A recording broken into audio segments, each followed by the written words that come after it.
Welcome to May, the Daily QCI, day 121, and Critical Thinking Thursday. Today, we're looking at selection bias, when the game is rigged before you even play.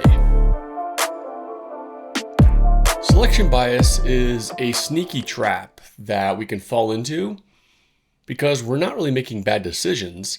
It's that the available options that we can see are already stacking the deck.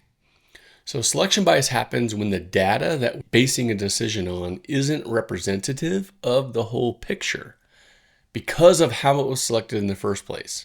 Translation: you're judging a talent show, but only the people with great hair were allowed to audition. Congratulations, you've picked best hair, not best talent. Let's go through some real-world examples here, and then we'll wrap up. So in medicine, pick your disease.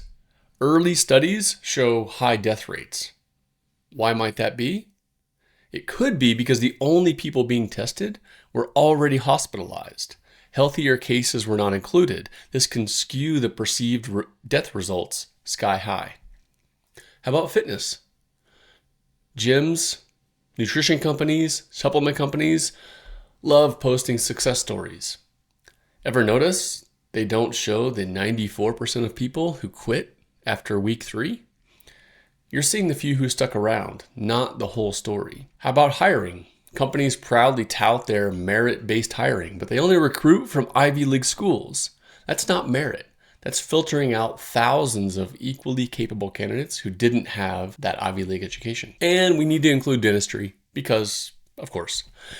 A dental practice might think that a new marketing campaign is amazing because it has 10 great new patients.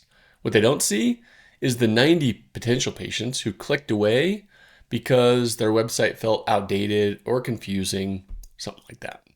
So before you trust the results, always ask who was actually included and who got left out. Because if you're only looking at the winners, the survivors, or the loudest voices, you're not seeing the whole story. You're just seeing the prettiest filter. So today, try to identify one area of your life or business where you might be falling for selection bias. Also, keep this in mind if you're ever reading a book or a journal article about some topic. In your own case, write down what group are you basing the decision on and what might be missing from the whole picture. You'll be amazed and probably a little annoyed at how often the invisible shapes the visible. Until next time, stay skeptical, stay curious. I'll see you tomorrow.